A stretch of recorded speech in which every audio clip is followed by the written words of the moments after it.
Captain Jake Morrison stood on the bridge of the New Horizon and watched the alien ships appear. They came out of nowhere, massive and dark against the stars near Jupiter. His hands stayed steady on the controls, but his heart beat fast. This was the moment humanity had been waiting for. "Sir, we're getting signals from the alien fleet," said Lieutenant Karen Webb from her station. "They want to talk?" Jake nodded and kept his face calm. He had practiced this moment 1,000 times. Put them through. The main screen flickered and showed a reptilian face with golden eyes.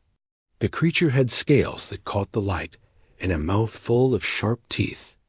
When it spoke, its voice was deep and strange. "Greetings, primitive humans. I am Commander Zeth Carr of the Galactic Federation. We have come to welcome you to the galaxy." Jake made himself look excited and nervous. "This is Captain Morrison of Earth. We're honored to meet you. We've always wondered if we were alone in the universe." The alien's mouth curved in what might have been a smile. "You are not alone. The galaxy has many civilized species. We have watched your kind stumble into space travel. Very impressive for such a young race." Back on Earth, Admiral Lisa Carter watched the conversation from her command center. She sat in a chair that looked simple, but was connected to the most advanced systems humanity had ever built. Around her, officers worked at their stations, all of them playing their parts perfectly. "He's doing well," said Colonel Mike Davis, her second in command. "The aliens are buying it." Lisa nodded. "Jake knows what to do. We've been preparing for this day for 50 years. On the screen, she could see the alien fleet. 50 massive ships, each one the size of a small city. They looked powerful and dangerous. Any normal species would be terrified. But humanity was not normal. "Tell me about your military," Commander Zeth Carr said to Jake. "How many ships do you have?" Jake looked embarrassed. "We have about 300 ships, sir. Most of them are small. We've only had faster-than-light travel for 20 years. The alien leader's eyes lit up with amusement. 300? How charming. Our smallest member species has 10,000 ships. But do not worry. The Federation will protect you." Deep beneath the Pacific Ocean, Commander Ryan Hayes watched the same conversation. He stood in a command center that few humans had ever seen. The walls were made of metal that could withstand the crushing pressure of the deep ocean. Around him, thousands of people worked at stations that controlled the most powerful fleet in the galaxy. "Sir, all ships are ready," reported Captain Beth Turner. "We have 1,047,612 vessels standing by." Ryan nodded. Each ship was hidden beneath the ocean floor, invisible to any scanner the galaxy had ever developed. They had been built in secret over decades, using technology that would shock the aliens into silence. "Keep them ready," Ryan said, "but not yet. We need to learn more about our visitors." The conversation continued above. Commander Zeth Carr was explaining how the Federation worked. He made it sound friendly and helpful, but Jake could hear the threat underneath the words. "New species must prove they can be trusted," the alien said. "We will need to inspect your military facilities. We will also need to place monitoring stations throughout your system." Jake pretended to think about this. "Of course. We want to be good members of the Federation. When would you like to start?" "Soon. But first, we must discuss your contribution to Federation security. All members must provide ships and soldiers for the common defense." Admiral Carter smiled in her command center. The aliens were following the same pattern they had used on 47 other species. First contact, then inspection, then demands for surrender. It was an old trick, but it had worked every time. "They think we're just another primitive species," she said to Colonel Davis. "They have no idea what they're dealing with." The meeting continued for another hour.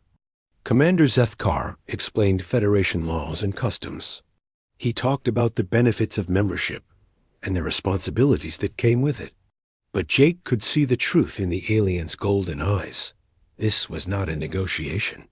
It was a demand for surrender. "We will return in 1 week," the alien commander finally said. "Prepare your people for Federation membership. It will be a glorious day for humanity." The alien ships disappeared as suddenly as they had arrived. Jake let out a long breath and activated his private communication system. "Admiral Carter, they're gone. It went exactly as we expected." "Good work, Jake. Phase 1 is complete. They think we're weak and stupid." "Perfect." Deep underwater, Commander Hayes began giving orders. "Start the final preparations. In 1 week, we show them what humanity really is." The truth was simple. Humanity had been building and hiding for 50 years. They had seen other species get conquered by the Federation.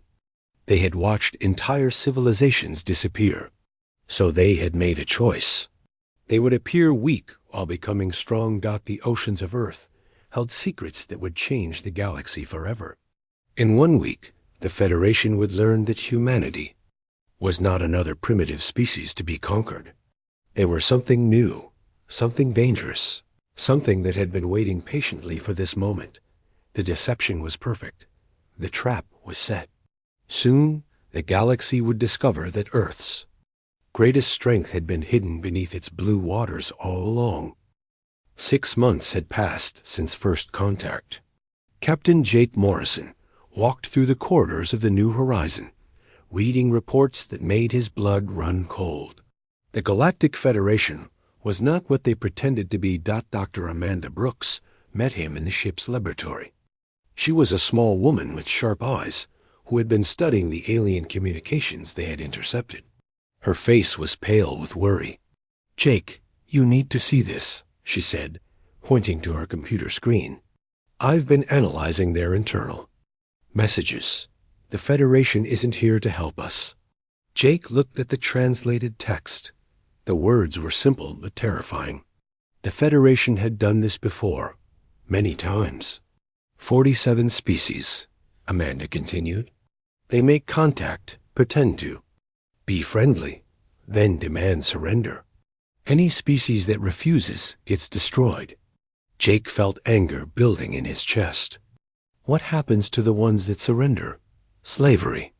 The Federation takes their best people for soldiers. The rest become workers. Entire planets turned into factories and mines. Back on Earth, Admiral Lisa Carter was reading the same reports. She sat in her office, which looked normal, but was actually one of the most secure places on the planet. Colonel Mike Davis stood nearby, his face grim. "The inspection fleet is coming," Mike said. 50,000 ships. "They're not taking any chances this time." Lisa nodded. "They think we're dangerous because we're human. They've heard stories about what humans can do when they're desperate. The Federation had good reason to be careful. In their long history, they had conquered many species.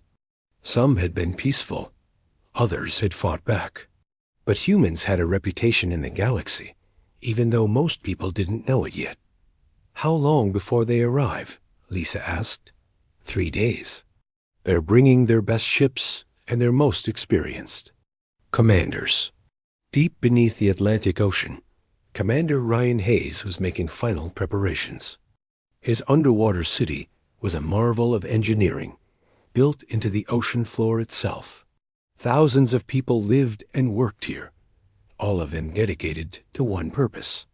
"Status report," Ryan said to his officers. Captain Beth Turner checked her screens. "All ships are ready, sir. The stealth systems are working perfectly. Their sensors can't detect us." Lieutenant Scott Baker added, "The other underwater bases are reporting ready status. Pacific, Indian, Arctic, and Mediterranean commands are all standing by." Ryan walked to the main viewing window. Outside, he could see the dark shapes of warships stretching into the distance. Each one was a masterpiece of human engineering, built with technology that the galaxy had never seen. "Sir," Captain Turner said quietly, Are we really going to do this? Fight the entire Federation? Ryan turned to face her. We're not going to fight them, Captain. We're going to show them who we really are. On the surface, the world continued as normal. People went to work, children went to school, and the news talked about the coming Federation inspection. Most humans believed what their leaders told them. The Federation was friendly. The inspection was routine. Everything would be fine. But some people knew the truth. Dr. Amanda Brooks was one of them. She had been chosen for her intelligence and her ability to keep secrets. Now she was working around the clock to understand Federation technology. Their ships are impressive, she told Jake over a secure communication link. But they're using old designs, technology that hasn't changed in centuries. Jake was curious. What do you mean? They're comfortable. They've been the strongest force in the galaxy for so long that they've stopped improving. Their weapons, their shields, their engines, they're all based on thousand-year-old principles. This was important information. It meant that human technology, developed in secret and driven by desperation, might actually be better than what the Federation had. The inspection fleet arrived exactly on schedule. 50,000 ships appeared in Earth's orbit, their massive forms blocking out the stars. Each ship was huge, designed to intimidate and overwhelm. The message was clear. Resistance was impossible. Admiral Carter watched from her command center as the Federation fleet took positions around Earth. The alien ships formed a perfect sphere around the planet, with Earth trapped in the center, like a fly in a web. Impressive, Colonel Davis said. They're showing us their full strength. Good, Lisa replied. Let them think they're in control. Commander Zethkar appeared on the main communication screen. He looked even more confident than before, his golden eyes gleaming with satisfaction. Greetings, Admiral Carter. I trust you are impressed by our fleet? Lisa made herself look worried and small. It's single quotes S. Very impressive, Commander. We had no idea the Federation was so powerful. Few species do until it is too late. Now let us discuss your planet's future. You will surrender 60% of your military forces to Federation control. You will also accept permanent monitoring stations throughout your system. Jake Morrison, listening from his ship, felt his anger grow. The alien was talking about Earth like it was already conquered. What if we refuse? Lisa asked, still playing. Her role, Zethkar's smile, showed all his sharp teeth. Then you will join the species that thought they could resist us. They no longer exist. Deep underwater, Commander Hayes received the signal he had been waiting for. It was time to begin. A final phase of humanity's greatest deception. All stations, prepare for activation, he ordered. In 24 hours, we show them what Earth really is. The Federation fleet settled into orbit, confident and relaxed. They had done this many times before. They knew how it would end. Few threats, a show of force, and another species would surrender without a fight. But the aliens had made one crucial mistake. They had assumed that humanity was like every other species they had conquered. They thought humans would be scared into submission by overwhelming force. They were wrong. Humanity had been scared for 50 years. Scared enough to build the most powerful fleet in galactic history. Scared enough to hide it beneath the oceans where no one would think to look. Scared enough to play weak while becoming strong. The Federation had never faced an enemy like this. They had never fought a species that had been preparing for this exact moment for half a century. They had never encountered a civilization that had learned to hide its true strength beneath miles of ocean water. In 24 hours, Commander Zethkar would learn that Earth was not another easy conquest. It was a trap that humanity had been setting for 50 years. And now, finally, it was ready to spring. The day had come. Admiral Lisa Carter stood in her command center, watching the Federation fleet hang in Earth's orbit like a dark cloud. 50,000 alien ships waited for humanity's surrender. They had no idea what was about to happen. All underwater bases report ready, Colonel Mike Davis said from his station. The fleet is in position. Lisa nodded and activated her communication system. She was about to broadcast to the entire galaxy, but first she needed to send a coded message. To her own people, this is Admiral Carter to all commands. Operation Deep Thunder is now active. Show them who we really are. Far beneath the Pacific Ocean, Commander Ryan Hayes heard the signal. He had been waiting for this moment his entire life. Around him, thousands of officers and crew members prepared for the most important mission in human history. All ships. Begin ascent, Ryan ordered. It's time to come home. The ocean floor began to open. Massive doors that had been hidden for decades started to move, revealing the underground shipyards where humanity's true fleet had been built. Water rushed in as the first ships began to rise. On the surface, Captain Jake Morrison was still playing. His role: he sat in his diplomatic ship, pretending to negotiate with Commander Zethkar, while the real action happened below. You have had enough time to consider our offer, the alien leader said. His golden eyes were cold and impatient. What is your answer? Jake looked appropriately defeated. We need more time. This is a big decision for our species. Time is over, Zethkar replied. Surrender now or face the consequences. But even as the alien spoke, his officers were beginning to notice something strange. Their sensors were picking up energy readings from Earth's oceans. Readings that made no sense. Sir, one of the alien officers said nervously, we're detecting massive power sources beneath the planet's surface. They're everywhere. Zethkar frowned. Impossible. Our scans showed no major installations beneath the water. Deep in the Mariana Trench, Lieutenant Colonel Steve Parker was overseeing the emergence of the largest ships. The massive dreadnoughts had been built in the deepest parts of the ocean, where the pressure was so great that no alien scanner could penetrate. Sir, the Deep Thunder is clear of the trench, reported one of his officers. Commander Hayes is on the bridge. Steve smiled. The Deep Thunder was Ryan's flagship, a ship so large and powerful that it could fight an entire fleet by itself. It was also completely invisible to Federation sensors, protected by stealth technology that humanity had spent decades perfecting God above. The Federation fleet was beginning to panic. Their instruments were showing impossible readings. Energy signatures were appearing all over Earth's oceans, as if the planet itself was coming alive. What is happening? Zethkar demanded of his officers. Sir, we're detecting ... ships, thousands of them. They're rising from the ocean floor. The alien commander's eyes widened. That's impossible. We scanned this planet thoroughly. There were no hidden installations, but the evidence was right in front of them. The ocean's surface was beginning to break as the first human ships emerged. They rose from the water like ancient sea monsters, shedding cascades of water as they climbed.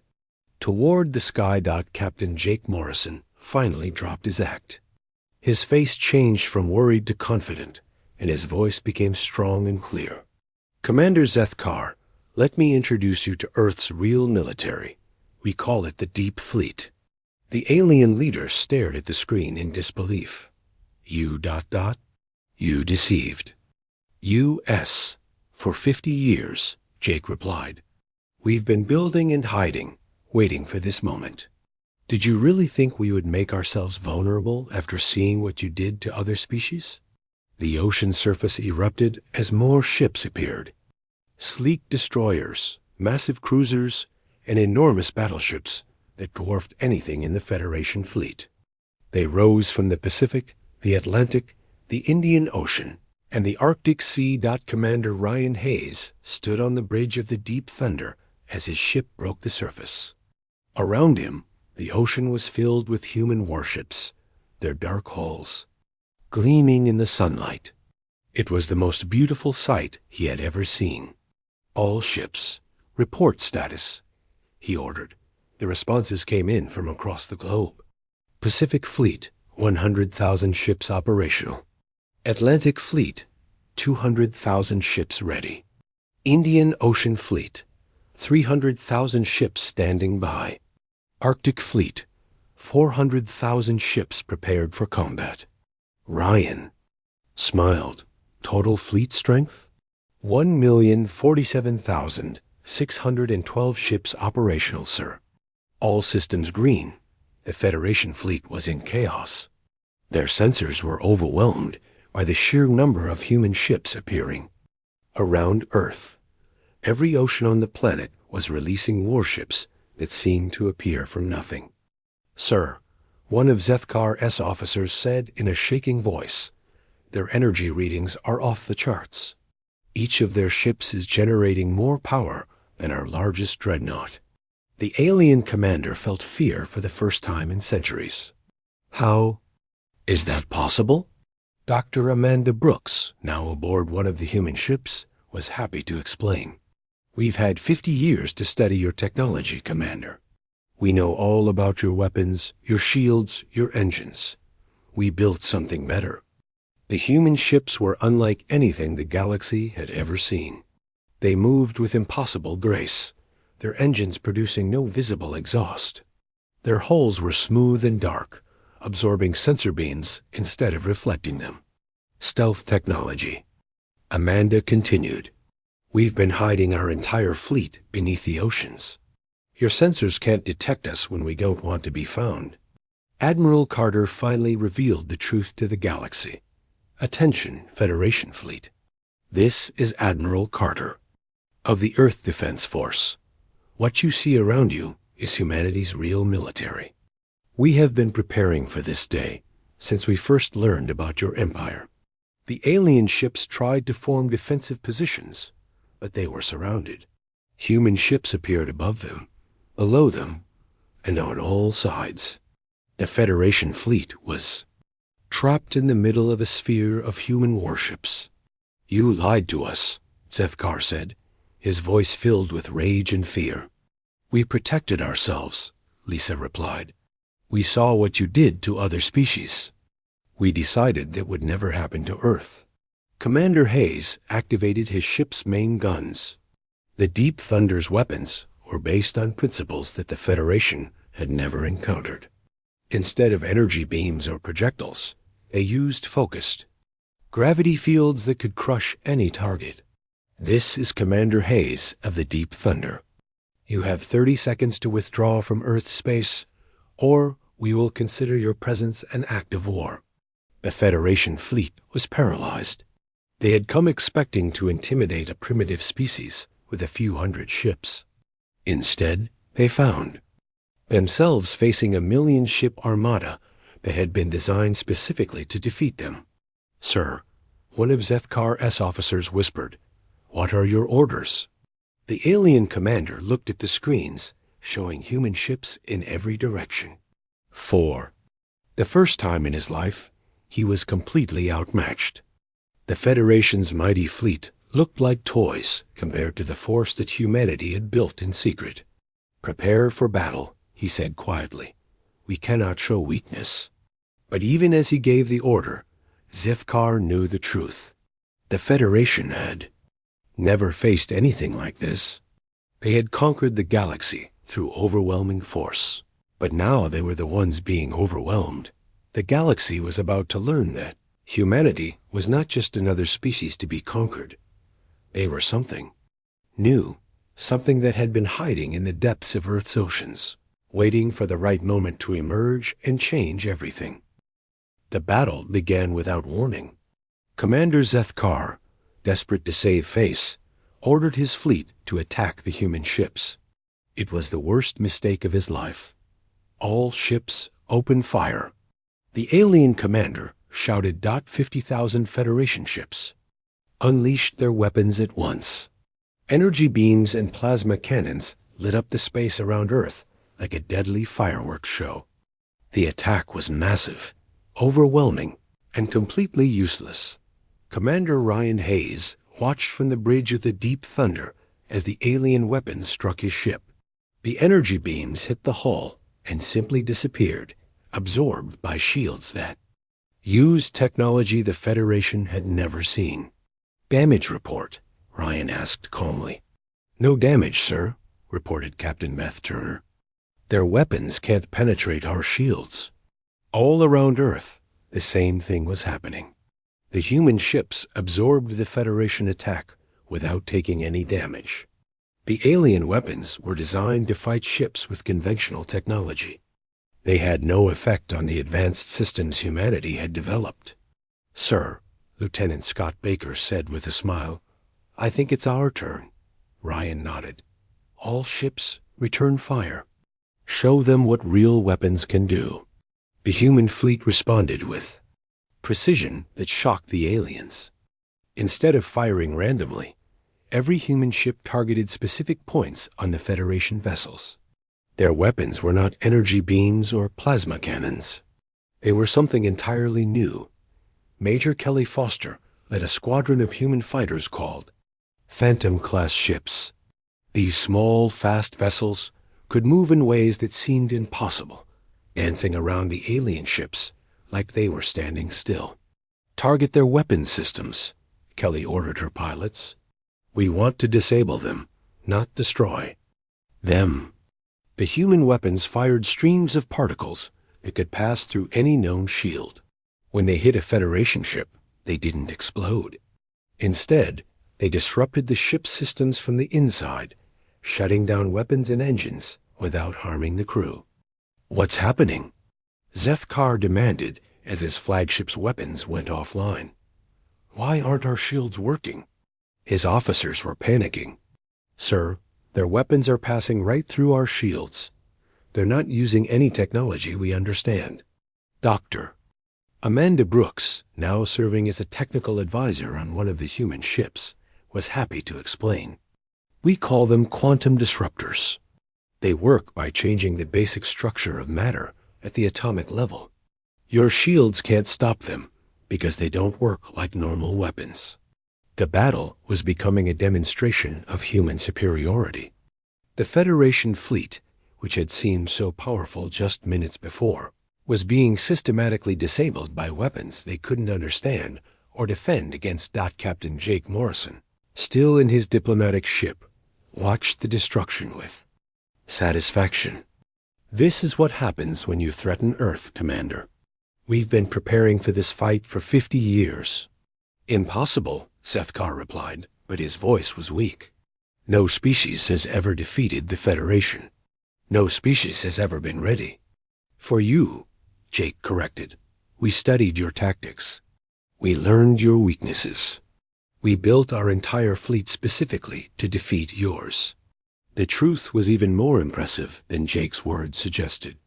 Every human ship was controlled by advanced artificial intelligence that could predict and counter Federation moves before they happened. The AI systems worked together, sharing information instantly across the entire fleet. Admiral Lisa Carter watched from her command center as the Federation fleet fell apart. The alien ships were trying to retreat, but they were surrounded by human vessels that moved faster than anything the galaxy had ever seen. "Status report," she requested. Colonel Mike Davis checked his screens. 47,000 Federation. Ships disabled. 3,000 destroyed. The rest are trying to surrender. And our losses? 0, Admiral. Not a single human ship has been damaged. It was a perfect victory. The Federation fleet that had come to conquer Earth was now floating helplessly in space, their weapons offline and their engines dead. The humans had won without losing a single ship. Commander Hayes activated his communication system to address the defeated alien fleet. "This is Commander Hayes of the Earth Defense Force. Your fleet has been defeated. You have two choices. Surrender now, and we will treat you with respect, or continue fighting and face complete destruction." The response came quickly. Most of the Federation ships began broadcasting surrender signals. Their crews had never experienced defeat like this. They were shocked, terrified, and completely unable to understand what had happened to them. But Commander Zithkar was not ready to give up. "This is not over," he said through gritted teeth. "The Federation has millions of ships. We will return with a force that will turn your planet into dust." Ryan Hayes smiled coldly. "Commander, I don't think you understand your situation. This isn't just about your fleet. This is about your entire empire." As if on cue, communications began coming in from across the galaxy.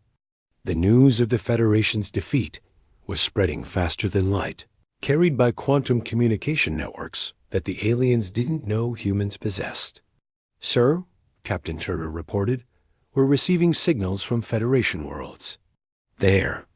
Member species are rebelling. The Empire is collapsing." The truth was that the Federation had been held together by fear. Once that fear was broken, the Empire fell apart. Species that had been enslaved for centuries were rising up against their oppressors. Worlds that had been stripped of resources were declaring independence. Dr. Amanda Brooks had been right about the Federation's weakness. They had become comfortable relying on old tactics and outdated technology. They had never faced a real challenge to their power. "How?" Zithkar asked, his voice barely a whisper. "How did you know we would come?" Admiral Carter answered him. "Because we've been watching you for 50 years. We saw what you did to other species. We decided we would never let that happen to Earth." The human fleet began moving into new formations. Instead of surrounding the defeated Federation ships, they spread out across the solar system. They were preparing for the next phase of their plan. "Commander Hayes," Lisa said over a private channel, "begin Phase 2. It's time to secure the galaxy." Ryan nodded. Phase 2 was the most ambitious part of humanity's plan. They wouldn't just defeat the Federation. They would replace it with something better. All ships, prepare for faster-than-light travel. We're going to visit every Federation world and offer them a choice. Join us as equals, or face the same fate as this fleet. The human armada began to move. Ships that had been hidden beneath Earth's oceans for decades were finally free to travel the galaxy. They would bring a message of liberation to every world that had suffered under Federation rule. Commander Zithkar watched in horror as the human fleet prepared to leave. "You're going to conquer the galaxy." "No," Jake Morrison corrected him. "We're going to free it. There's a difference." The battle for Earth was over. The Federation fleet was defeated. Their empire was crumbling, and humanity had revealed itself as the galaxy's new dominant power. But unlike the Federation, humans had no interest in ruling through fear and oppression. They had a better idea. They would show the galaxy what real civilization looked like. They would prove that strength could be used to protect instead of conquer. They would build something that had never existed before. A truly free and equal galactic community. The million-ship armada that had been hidden beneath Earth's oceans was about to change the galaxy forever. 1 month after the Great Revelation, the galaxy was a different place. The Galactic Federation had collapsed completely, its member species celebrating their freedom from centuries of oppression. And at the center of it all stood Earth, no longer hiding its true power.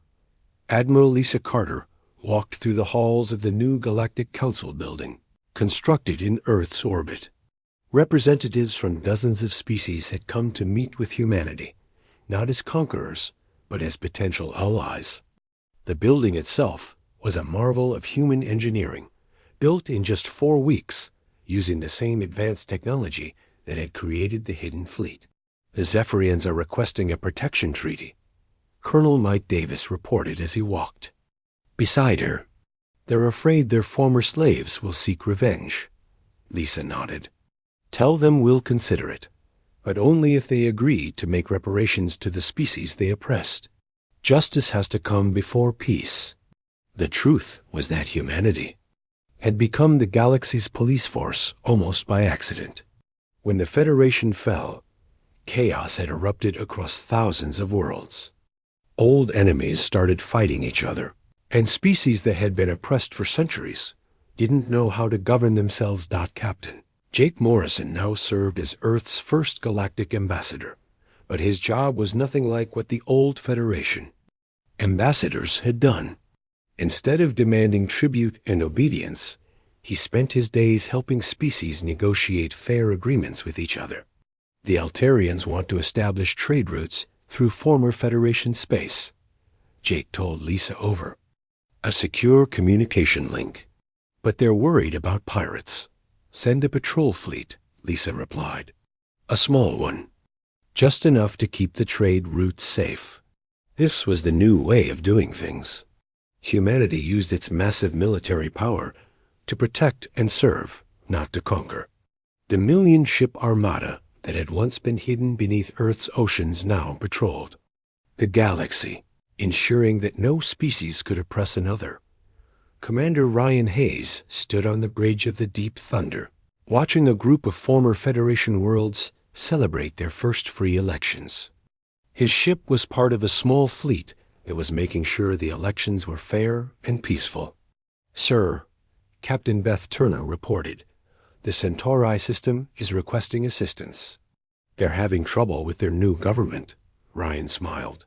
What? Kind of trouble? The good kind, sir. They can't decide whether to have a democracy or a republic. They want our advice. This was the kind of problem Ryan enjoyed solving. Instead of fighting wars, the human fleet was helping species build better governments and fairer societies. It was what they had always hoped to do. The secret of humanity's success was simple.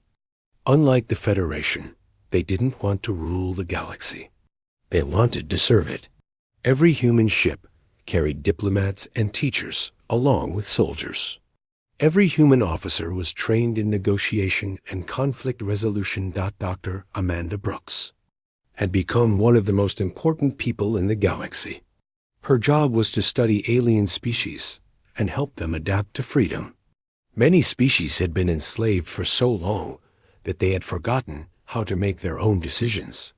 The Regellians are making good progress, she reported to Admiral Carter. They've established their first democratically elected government in over 1,000 years. What about the vegan colonies? Lisa asked. They're struggling a bit. They're not used to having so many choices, but they're learning. The transformation wasn't just happening on alien worlds. Earth itself was changing. The secret underwater cities were being converted into research centers and universities. The technology that had been developed for military purposes was being adapted for peaceful uses. Lieutenant Colonel Steve Parker, who had once overseen the launch of the Hidden Fleet, now ran a school for young humans who wanted to serve in the new Galactic Peace Corps. These young people would help rebuild the galaxy and ensure that nothing like the Federation ever rose again. Sir, one of his students asked, why did humanity spend so much time and money building weapons instead of just helping other species directly? Steve smiled. Because sometimes you have to be strong enough to protect what's good. We built those weapons so we would never have to use them. The student looked confused. But you did use them. Once, for one day. To free the galaxy. That's what real strength is for. The most surprising discovery had come from the depths of Earth's oceans. Dr. Amanda Brooks had been right when she suspected that the planet still held secrets. Deep beneath the Mariana Trench, construction was continuing on something even more impressive than the million-ship Armada. What are you building down there? Jake Morrison asked during a visit to the underwater facility. Commander Hayes smiled mysteriously. Something for the future. We've learned that the galaxy is a dangerous place. There are threats out there that we haven't met yet. What kind of threats? The kind that might require more than just 1 million ships to handle. The truth was that humanity's victory over the Federation had attracted attention from other parts of the galaxy. Ancient species that had been sleeping for millennia were beginning to stir. Mysterious signals were being detected from distant star systems. The galaxy was bigger and more dangerous than anyone had imagined, but humans were ready for whatever came next. They had learned the most important lesson of all. The best way to protect yourself is to make sure everyone else is safe too. Captain Jake Morrison stood in the observation deck of the Galactic Council building, looking out at the stars. Around him, representatives from dozens of species were working together to build a better galaxy. It was everything humanity had hoped for when they first started building their secret fleet. "Do you ever miss the old days?" asked Ambassador Kreetal, a former Federation officer who had joined the new government. "When things were simpler?" Jake shook his head. "Simple isn't always better. The Federation was simple. One species in charge, everyone else following orders. Look how that ended. But wasn't it easier, less complicated? Maybe, but it wasn't right. This is harder, but it's better." The ambassador looked out at the stars. "Do you think it will last? This new peace?" Jake smiled. "As long as there are humans willing to protect it, and as long as there are ships hidden beneath Earth's oceans, ready to defend what's right." The truth was that humanity had not revealed all of their secrets. The million-ship armada that had shocked the galaxy was just the beginning. Deep beneath the ocean floor, new technologies were being developed. New ships were being built. New strategies were being planned. The galaxy was at